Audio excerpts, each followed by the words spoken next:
Fala aí, Legionário, tudo bem? Quero trazer para você uma mensagem hoje bem direta e reta, papo de homem. Acabei hoje, né? Tava ouvindo um audiobook de um livro chamado Admirável Mundo Novo. Muito bacana. É uma utopia, né? Ou seja, um tipo de mundo perfeito. Existe uma crítica também nele, bem interessante, muito bacana. Não é uma leitura fácil. Não é uma leitura simples, não é uma leitura que você consegue digerir fácil. Se você é muito sensível, não sei se é recomendado, mas é muito bom. E lá era um mundo perfeito, em que as pessoas elas não aguentavam sofrer. E aí tudo era perfeito.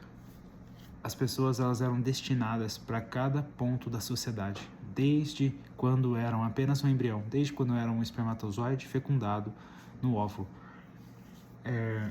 Existia 5 raças, né? A alfa, beta, o delta, o gama e o Y.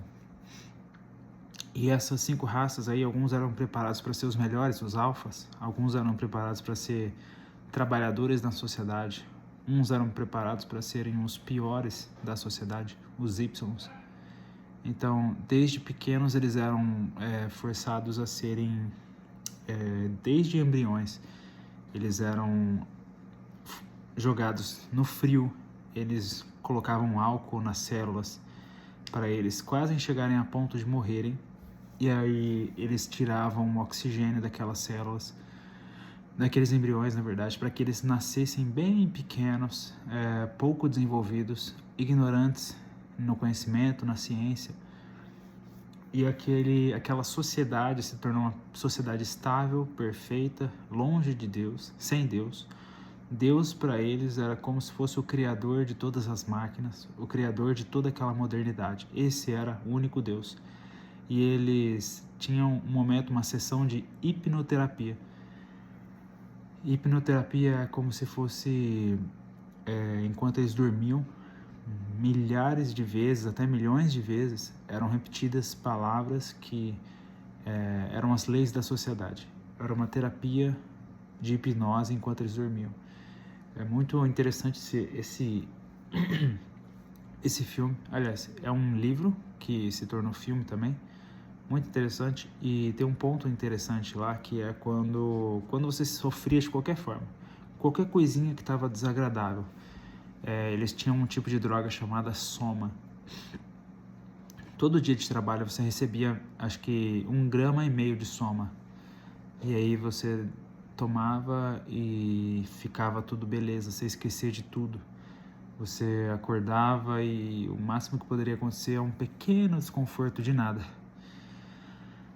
E nesse lugar aí a promiscuidade era muito grande, tanto que as crianças desde pequenas elas viviam peladas, jogando jogos sexuais terríveis, coisas que para os nossos dias é uma coisa terrível, e para os dias deles era como se fosse normal e nós fôssemos os bestas, os idiotas da atitude. Mas enfim, trouxe todo o contexto. Eu quero trazer uma mensagem para você, que você não deve usar soma. O que é soma? Qual que é a representação de soma? Soma simplesmente é a fuga da realidade, e literalmente é isso que estava escrito no livro. Ele foi escrito em 1932 e por um cara chamado Aldous Huxley, e parece que ele simplesmente teve uma visão do futuro em 2020 para 2025, em que as pessoas elas buscariam suprir suas carências, sofrimentos, necessidades através de qualquer coisa que fosse dopaminérgica, que fosse uma fuga da realidade. E é isso que a gente vive.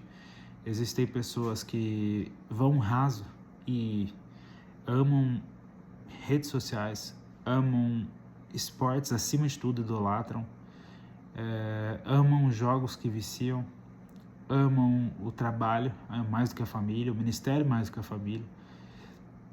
É muito doido. Amam de tudo. Fogem da realidade, mas não amam a realidade. Não é no sentido de amar como amar a Deus, mas é de viver a realidade. Quanto mais você vive a realidade, mais você está pronto para não sofrer muito diante da realidade. Então eu fico pensando, existem pessoas que vivem uma grande fantasia na cabeça, por exemplo, assim.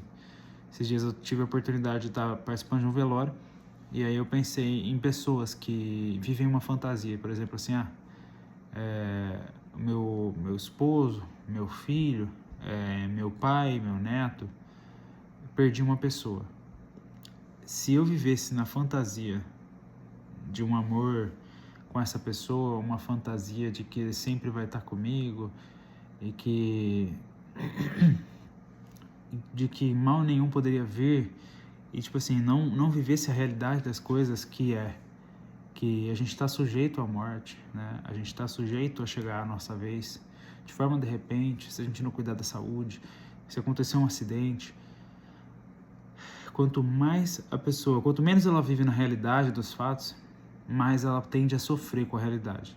E quanto mais ela vive na realidade das coisas, menos ela tende a sofrer quando acontecer alguma coisa que é ruim. Então, quero dizer para você, ame e viva na realidade, não viva nas fugas. Porque um homem de verdade que vive nas fugas, ele não está realmente cumprindo um chamado, sabe? Ele está vivendo para o bem-estar dele. Tem uma frase muito forte lá naquele livro que é assim, ó: a felicidade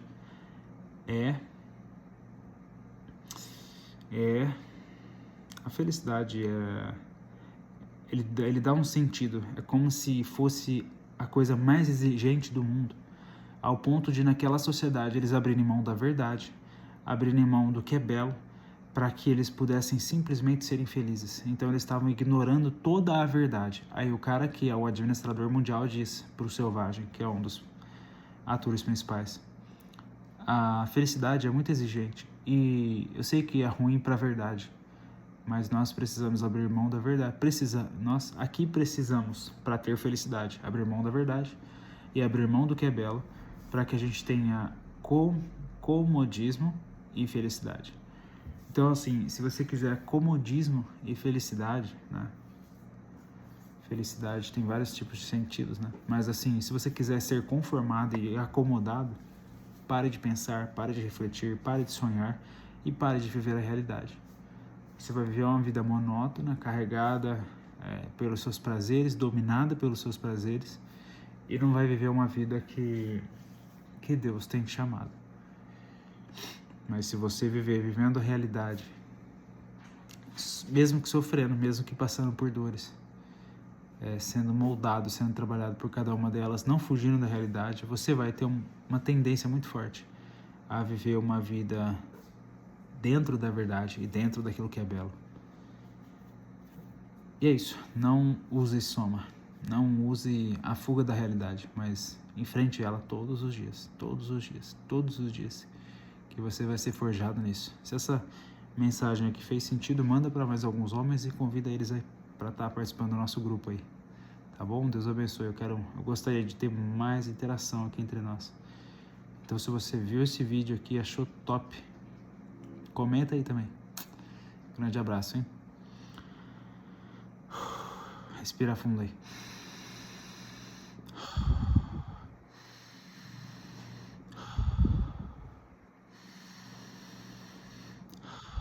Obrigado, Senhor Jesus, por esse momento, pela sabedoria que o Senhor tem nos dado. Nos dá a capacidade a cada dia para a gente não fugir da realidade, mas viver tudo o que o Senhor tem nos chamado para viver. Tudo que o Senhor tem nos chamado para viver. Reúne, Senhor, os legionários da última hora. Reúne, Senhor, os legionários da aliança contigo. Fortalece a gente no corpo, na alma, no espírito. E nos dá capacidade, Pai, de viver o teu chamado. Que a gente não use soma, que a gente não fuja da realidade, mas enfrente ela a cada dia e sejamos fortes e valentes. Assim como a valentia era demonstrada por aquele homem, o selvagem. Ele não foi criado naquele mundo novo, mas ele sabia muito mais sobre vigor, sobre heroísmo, sobre amor a Deus do que qualquer um daqueles. Ainda que com os seus próprios erros, mas ele se esforçou por divulgar tudo aquilo que o Senhor tinha. E no fim ele foi chamado como um daqueles que estava sendo chamado para ser liberto. Que a gente venha a ser assim também, em nome de Jesus. Amém.